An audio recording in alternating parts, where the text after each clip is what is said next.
Bonjour à tous, donc dans cette vidéo on va continuer le travail qu'on avait initié dans la première vidéo d'architecture par du refactoring. Donc en fait l'idée est de prendre une application déjà fonctionnelle et d'essayer d'améliorer son code pour finalement être capable de mieux le tester, de mieux s'organiser et de découpler les différents modules pour être capable de travailler à plusieurs de manière plus efficace. Donc un petit rappel de où est-ce qu'on est rendu. On est rendu dans une application avec un package d'interface graphique ici, sur lequel on va travailler aujourd'hui. Un package de modèles qui finalement regroupe les classes qui ont de la donnée, de l'information. Le repository ici, qui est en fait tout ce qui a comme objectif de s'occuper du stockage des éléments du modèle.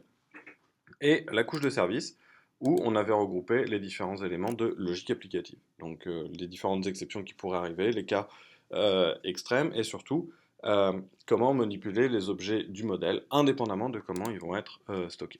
Donc aujourd'hui, on va principalement se concentrer sur l'interface graphique, et on va essayer d'illustrer tout de suite le problème qu'on va essayer d'adresser. En fait, si on regarde ce qui se passe au niveau de l'ajout d'un contact ici, quand on appuie sur Add, on déclenche un dialogue. Ce dialogue, au moment du save, a besoin de revenir au niveau de l'activité pour exécuter du code. Donc ici, si jamais je fais un contact, au moment du save, ce que je fais, c'est que je crée un contact et je vais exécuter du code au niveau de l'activité, parce que c'est l'activité qui gère la liste des contacts pour l'instant. Donc si jamais on revient à notre code ici, notre main activity a besoin au moment du add de créer un dialogue add. Mais ici, on a été obligé de lui passer une référence à this, autrement dit à l'activité elle-même. Pourquoi? Parce que finalement, au moment où on va ajouter notre élément, on exécute ce code-ci, qui est l'activité refresh list, qui est en fait celui qui a besoin de l'activité. Alors en fait, notre but va être de dire, l'élément d'interface graphique, le dialogue add, ne devrait pas être responsable de tout ça. Tout ce dont il devrait être responsable, c'est de émettre un événement comme quoi il y a un nouveau contact. Et quelqu'un va y réagir à côté.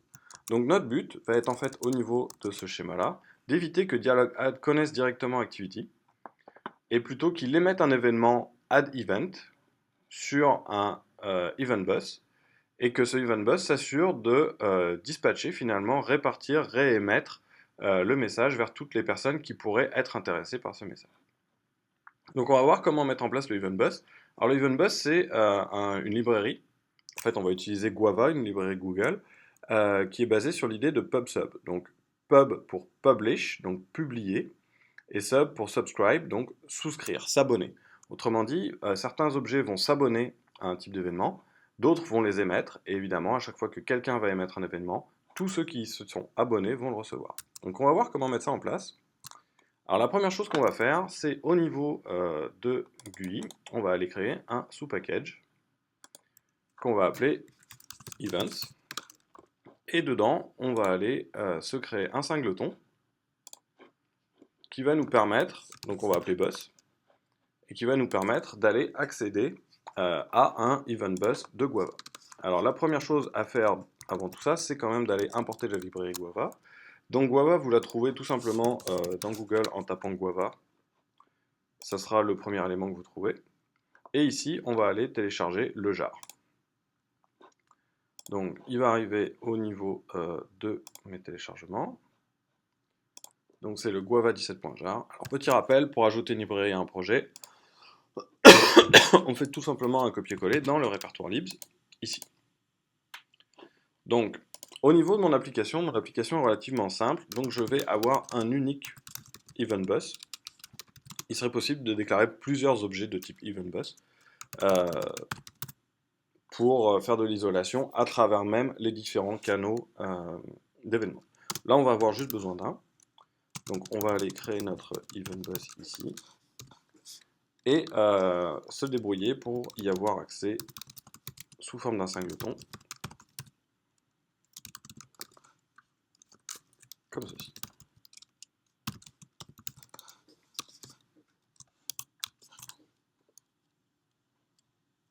Voilà. Donc on a finalement défini juste un bus d'événements. Alors comment ça va fonctionner? En fait, le bus d'événements est un objet qui peut prendre n'importe quel objet et l'envoyer. Donc finalement, la publication va se faire par la méthode post. Et ici, on peut publier n'importe quel type d'objet. Donc par exemple, on pourrait publier une string, typo, et tous les objets qui se seraient abonnés aux événements de type string les recevront. Alors évidemment, pour être capable de faire la distinction entre différents types d'événements, là, nous, ce qu'on va faire, c'est qu'on va créer une classe pour ce type d'événement. Donc, on va aller créer la classe addEvent, ici, dans notre package events, pour les regrouper tous ensemble. On va lui spécifier un champ contact, puisque c'est finalement ce contact-là qu'on veut transmettre à travers l'événement. Et définir un constructeur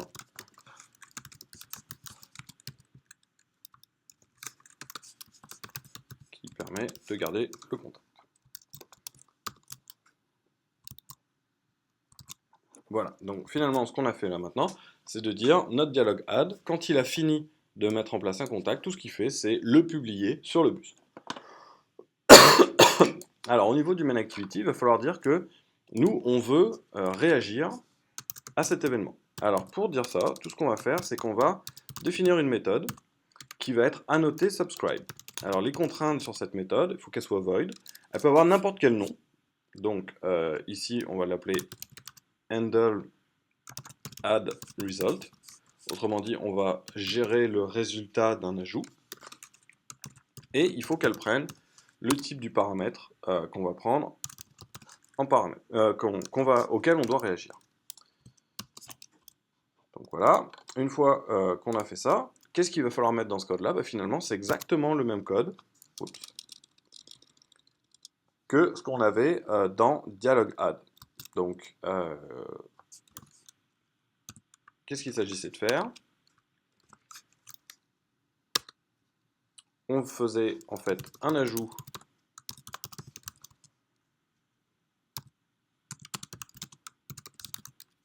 à travers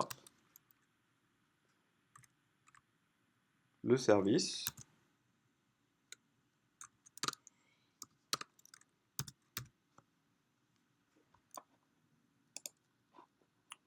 Alors, on va tout simplement aller ici.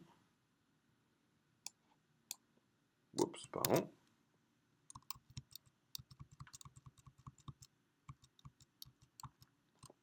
Donc c'était ce morceau de code là, ici, et voilà. Donc il faut juste que je restaure maintenant avec un redo.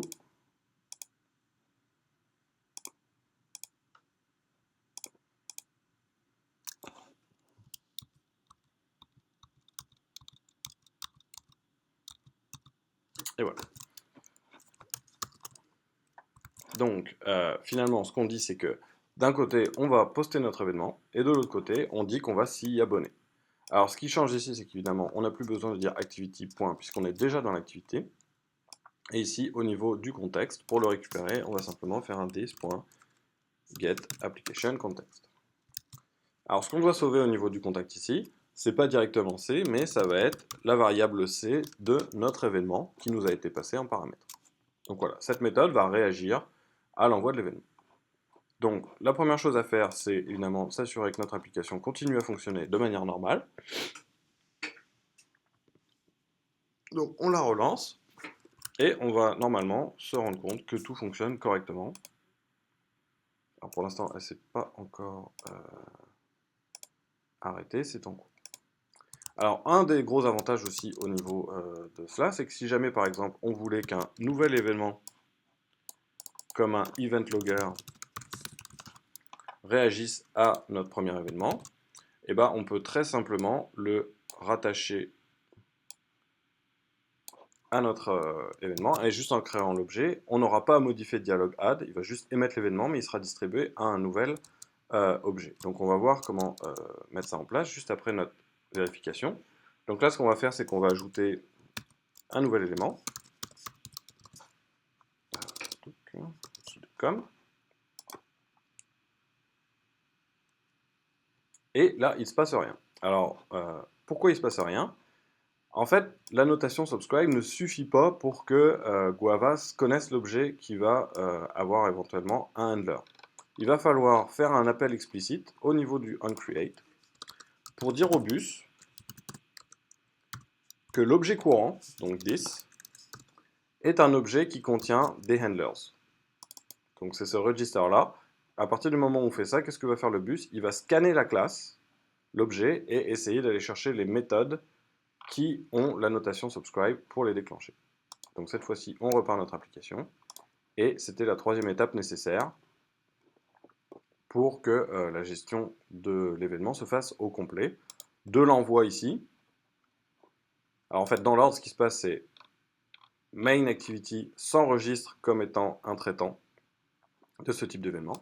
Dialog add envoie l'événement avec le post.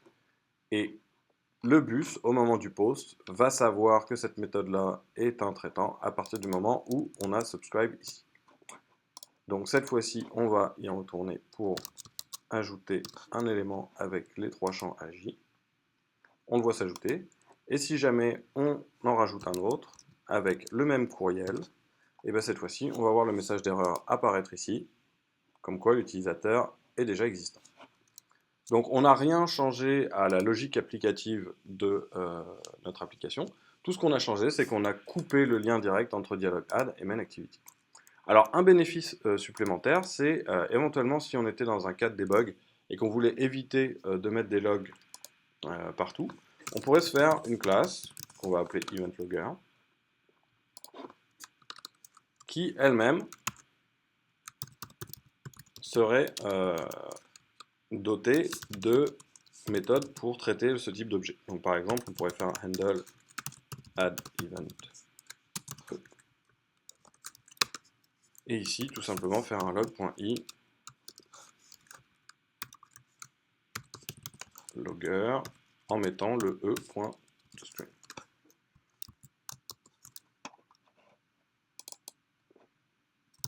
Donc voilà, finalement c'est un objet qui fait pas grand chose, mais simplement il va avoir des handles pour les add events. Et maintenant, si au niveau du main activity, on fait tout simplement créer un event logger,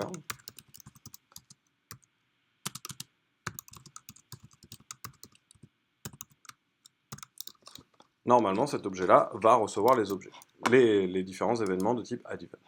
Alors évidemment, de la même manière que pour le activity, il fallait faire un register. Au niveau du event logger, il va falloir qu'on s'enregistre au niveau du constructeur. Donc ici, au niveau du event logger, on va tout simplement lui demander d'aller s'enregistrer au niveau du bus comme étant un objet qui réagit aux événements. Donc si on repart notre appli ici,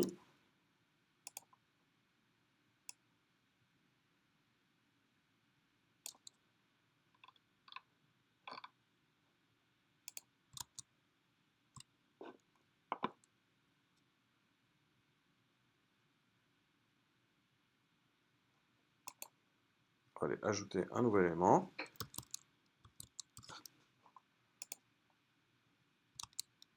Donc ici bien ajouté, mais maintenant si on vient ici au niveau de notre log, on voit bien notre ligne de logger qui a été rajoutée. Donc ce que ça permet de faire, c'est aussi de vérifier par exemple à travers un logger de ce type que les objets ont bien été publiés et que donc le main activity normalement aurait dû recevoir le code, l'événement qui déclenchait ce code.